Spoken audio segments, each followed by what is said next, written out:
நேயர்களே, இந்த ஓட்டு திருட்டின் மூலமாக ஒரு பெரிய அதிர்ச்சி தகவல் கர்நாடகாவிலிருந்து வெளியாகி இருக்கிறது. இதுவரை நாம் வாக்காளர்களை நீக்கியது, தேர்தல் ஆணையம் மறுத்தது குறித்து பல சம்பவங்களை ஆதாரப்பூர்வமான செய்திகளின் மூலம் கொடுத்தோம். ஒரு செய்தியாளன் அது பாஜக கொடுக்கிற செய்தியும் சொல்ல வேண்டும், காங்கிரஸ் கொடுக்கிற செய்தியும் சொல்ல வேண்டும். ஆனால் அதுதான் ஒரு செய்தியினுடைய தன்மை. இந்த வாக்காளர்களை நீக்குவது ஏதோ காங்கிரஸ் சொன்னவுடன், ராகுல் காந்தி சொன்னவுடன் தவறென்றோ, மோடி சொன்னால் தவறென்றோ அப்படியெல்லாம் நாம் பார்க்க முடியாது. அந்த அடிப்படையில் 2023 சட்டமன்ற தேர்தலில் பலாயிரக்கணக்கான வாக்காளர்களை நீக்கப்பட்டார்கள் என பெரும் பூகம்பத்தை, பெரிய ஒரு பாம் போடப்பட்டிருக்கிறது. இது ஹைட்ரஜன் வெடிகுண்டு என்றுதான் சொல்ல வேண்டும். அந்த அளவிற்கு மிக மோசமான ஒரு சம்பவம் 2023ஆம் ஆண்டு கர்நாடக சட்டமன்ற தேர்தல் நடந்திருக்கிறது. இதை நான் சொல்லலை, ஹிந்து நாளிதழ் ஆய்வு செஞ்சுருக்கிறாங்க. தேசிய அளவில் ஹிந்து ஆங்கில பத்திரிகையின் ஆய்வில் 2023 கர்நாடகாவில் ஒரு சட்டமன்ற தொகுதி, அந்த தொகுதியின் பெயர் ஆலந்த் என்கின்ற சட்டமன்ற தொகுதியில் எவ்வளவு வாக்காளர்களை நீக்கியிருக்கலாம் என்று நீங்கள் நம்பினால் நம்புங்கள், இன்னும் எவ்வளவு என்று தெரியவில்லை. 2023 கர்நாடக சட்டமன்ற தொகுதியில், ஆலந்த் சட்டமன்ற தொகுதியில் 6018 வாக்காளர்கள் நீக்கப்பட்டிருப்பதாகவும் செய்திகள் வந்திருக்கிறது. அதை எப்படி நீக்கியிருக்கிறார்கள் என்ற செய்தியும் அவர்கள் கொடுத்திருக்கிறார்கள். ஃபார்ம் 7 மூலமாக விண்ணப்பங்கள் விண்ணப்பத்திருக்கிறார்கள். உடனடியாக அதை ஏற்றுக்கொண்ட தேர்தல் கமிஷன் உடனடியாக அவர்களை நீக்கியிருக்கிறது. ஒரு பெரும் அதிர்ச்சி தகவலாக தற்போது ஹிந்து ஆங்கில நாளிதழுடைய ஆய்வில் வெளியாகி இருக்கிறது.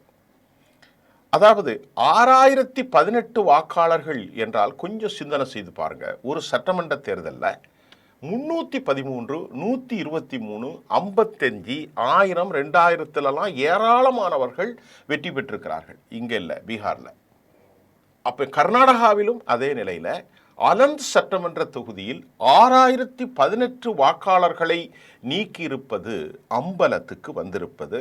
இதை முறைப்படி எப்படி செய்யணுமோ அதே போன்று ஃபார்ம் 7 அவர்கள் பயன்படுத்தி இருக்கிறார்கள். இதில் 24 விண்ணப்பங்கள் உண்மையானது. இதில் 6018ன்னா அப்போ அதுக்கு 6018 விண்ணப்பம் வந்திருக்கணும்ல. நான் கேட்குறதுக்கு பதில் சொல்லுங்கள். 6018 பேர் எங்களை நீக்கணும்னா 6018 பேர் விண்ணப்பம் கொடுத்துருக்குறோம் ஃபார்ம் 7ல், வெப்சைட்லேயோ இணையதளத்திலோ. அதை ஆய்வு செஞ்ச ஹிந்து ஆங்கில நாளிதழ் 24 விண்ணப்பங்கள் உண்மையிலேயே அவர்கள் எங்களை நீக்கிடுங்க, நாங்கள் இந்த இடத்துலேருந்து ரீலோகேட் ஆகிறோம் அல்லது வெளியே மைக்ரேட் ஆகிட்டோம், டிஸ்பிளேஸ் ஏதாவது ஒரு காரணங்களை சொல்லியிருக்கலாம். அது 24 உண்மை.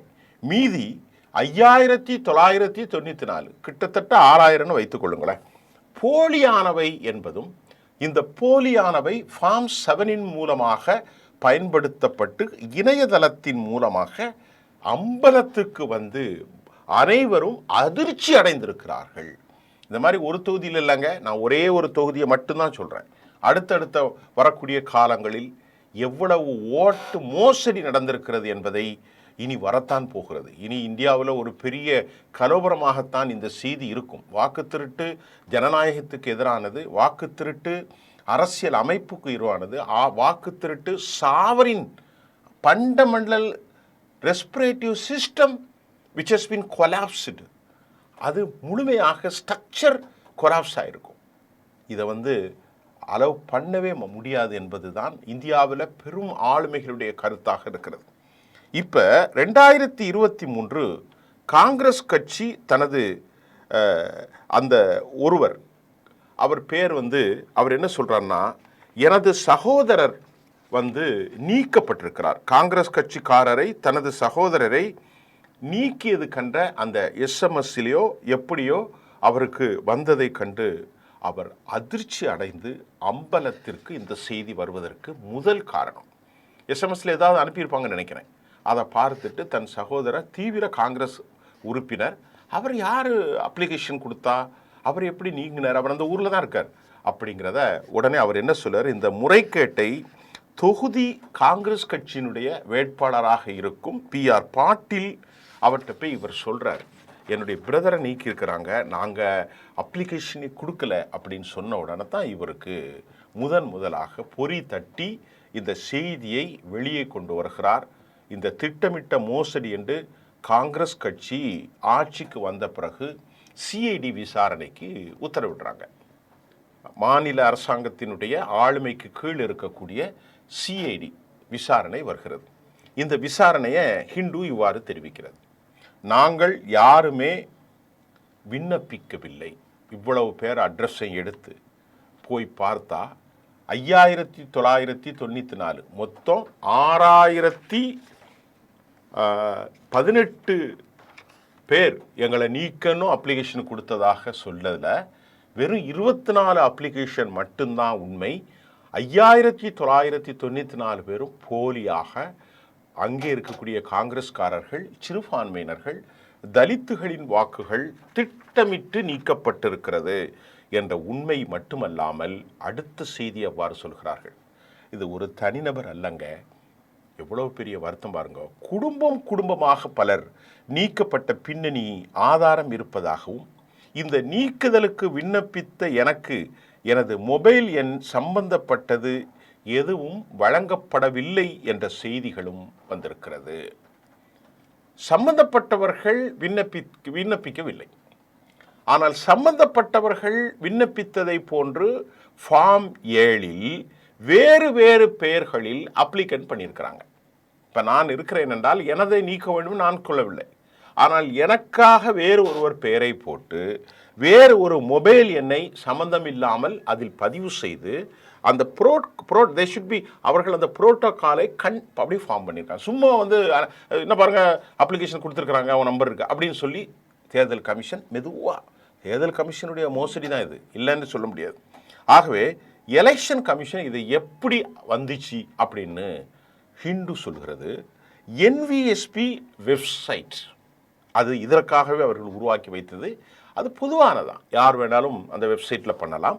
கருடா ஆப் மூலமே இந்த விண்ணப்பங்கள் தாக்கல் பண்ணதாகவும் எலெக்ஷன் கமிஷன் NVSP வெப்சைட் மற்றும் கருடா ஆப் மூலம் தாக்கல் பண்ணதாகவும் பரபரப்பான செய்தி வெளியாயிருக்கிறது. இந்த விண்ணப்ப செல்போன் எண்கள் மகாராஷ்டிரா மற்றும் ஆந்திராவிலிருந்து வருகிறது. அந்த செல்போன் எப்படி பண்ணியிருக்கிறாங்கன்னா, இந்த ஆப் செல்போன் நம்பர் உரிமையாளர்கள் யார் என்று தெரியவில்லை, பதிவு செய்யவில்லை என்பது குறிப்பிடத்தக்கது. அவங்க எந்த வெப்சைட்லேருந்து வந்திருக்கிறாங்க, எந்த ஆப் செல்போன் நம்பர் உரிமையாளர்கள் எதுவும் பதிவு செய்யாமல் இவங்க எப்படி செய்திருக்கிறார்கள் என்பதும் அடுத்த செய்தியில் பார்த்தால் பலர் இணையதளத்தை கையாள தெரியாத சாமானியர்கள், விவசாயிகள், கிராமத்து மக்கள், கல்வி அறிவோ புரிதலோ இல்லாத ஏழை தொழிலாளர்களை கட்சிகளை பார்த்து அடையாளம் பார்த்து கொத்து கொத்தாக குடும்பமாக அவர்கள் வெளியாக்கி இருப்பதாக CID விசாரணை வந்திருக்கிறது. CID மறுபடி உள்ள போறாங்க. இந்த கருடா ஆப்லையும் அல்லது NVSP வெப்சைட்டின் மூலமாக இவர்கள் செய்திருக்கிறார்கள். கோயிங் டு சர்ச் நிறைய உள்ள போய் பார்த்தா டைனமிக் IB என்பது தெரிய வந்திருக்கிறது. எல்லாம் திட்டமிட்டு தான் பண்ணியிருக்காங்க. இந்த டைனமிக் IB என்பது அவ்வளவு ஈஸியாக ஆட்களை கண்டறிவது ரொம்ப சிரமம் என்பதும், அவர்கள் விண்ணப்பிக்கப்பட்டது தேர்தல் ஆணையத்தின் உடனே கருடா டைனமிக் IBயின் ஆள்களை கண்டறிவது கஷ்டம் அப்படின்னு CID தெரிஞ்சுக்கிட்டாங்க. உடனே CID என்ன சொல்கிறாங்க, ரெலவெண்ட்டாக போய் இங்கே பாருங்கள், எலெக்ஷன் கமிஷனில் இவங்க என்னென்ன மோசடி நடந்திருக்கு, இந்த NVSP வெப்சைட்டு கருணா ஆப் மூலம் பண்ணிச்சிருக்கிறாங்க, பல குடும்பங்கள் மறுக்கிறார்கள், அது உங்கள் வெப்சைட் ஆப்பில் செல்ஃபோன் நம்பரு கர்நாடகாவில் இருக்கிற கிராமத்துக்கு மகாராஷ்டிராவில் இருந்த நம்பர்லையும் ஆந்திராவில் இருந்தும் வந்திருக்கு. அதை கண்டுபிடிக்க முடியாத அளவிற்கு தான் அது இருக்குது. ஏன்னா அவங்க டைனமிக் IB மூலம் ஏதோ அதை பற்றிய புரிதல் எனக்கு இல்லை, அந்த செய்தியை தான் நான் உங்களுக்கு தரேன். டைனமிக் ஐபியை பயன்படுத்தி அவர்கள் இந்த மோசடி செஞ்சுருக்கிறாங்க. அதனால் நாங்கள் அதை யாருன்னு கண்டுபிடிக்க போகணும். எனவே விசாரணை ஆயம் சிஐடி என்ன சொல்லியிருக்கிறது, நீங்கள் அவர்களுடைய கணனி முகவரி, அதாவது அந்த கம்ப்யூட்டர் ஏதாவது முகவரியே இருக்கும் போல அதை எங்களுக்கு தாங்க அப்படின்னு கேட்டிருக்காங்க. ஒரு முறை இல்லை, 2 முறை இல்லைங்க, 12 முறை கேட்டும் தேர்தல் ஆணையம் கொடுக்க மறுத்திருப்பது அதிர்ச்சிக்குரிய தகவலாக இன்றைக்கு வந்திருக்கிறது. எந்த தகவலையும் எலெக்ஷன் கமிஷன் 12 முறை கேட்டும் அவர்கள் கொடுக்க மறுப்பதும், ஓடிபி குறித்து அவர்களுக்கு அனுப்பி அந்த ஓடிபியை குறித்து கேட்டிருக்காங்க சிஐடி, அதற்கும் எலெக்ஷன் கமிஷன் மௌனமாகவே இருக்கிறார்கள். 2.5 ஆண்டுகள் கழிந்த பிறகும் கர்நாடகாவை போல் நாடு முழுவதும் பல வாக்காளர்கள் இந்த அநியாயமான இடைநீக்கம் செய்யப்பட்டிருப்பது பெரும் அதிர்ச்சியை நமக்கு ஏற்படுத்தி இருக்கிறது. இந்த நாட்டில் மீண்டும் கேட்கிறோம், இந்த நாட்டில் ஜனநாயகமும் இருக்கிறதா? இது காங்கிரஸ் கட்சி போலியாக சொல்லவில்லை, இதை சொன்னது சிஐடி ரிப்போர்ட். அந்த ரிப்போர்ட்டில் NVSP, அது மட்டும் இல்லாமல் கருடா வெப்சைட் எத்தனை முறை கேட்டிருக்கிறாங்க, டைனமிக்கில் ஃபோன் நம்பர் எல்லாம் ஆதாரமாக இருக்குது. 12 முறையும் பதில் சொல்லலை. கடைசியாக கம்ப்யூட்டர் அட்ரஸ் கேட்டாங்கன்னா அது கொடுக்க மறுக்கிறார்கள். இவ்வளவு மோசமாக ஒரு தேசம் சென்று கொண்டிருப்பது உண்மையிலேயே அதிர்ச்சி அளிக்கிறது. மீண்டும் அடுத்த செய்தியோடு உங்களை சந்திக்கிறேன். நன்றி.